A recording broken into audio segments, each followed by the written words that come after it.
how to add or how to edit your motto on Emo app. Hi guys, in this video I will show you how to add or how to edit your motto on Emo app easy and quick.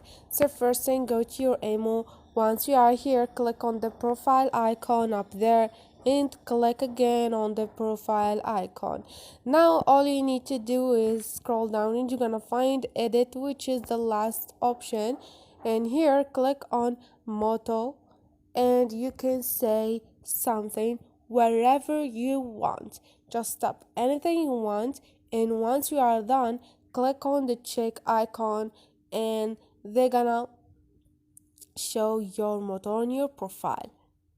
And this is it guys, easy and quick. Hope this video was helpful to you. If this video was helpful, or if you like this video, don't forget to subscribe and like.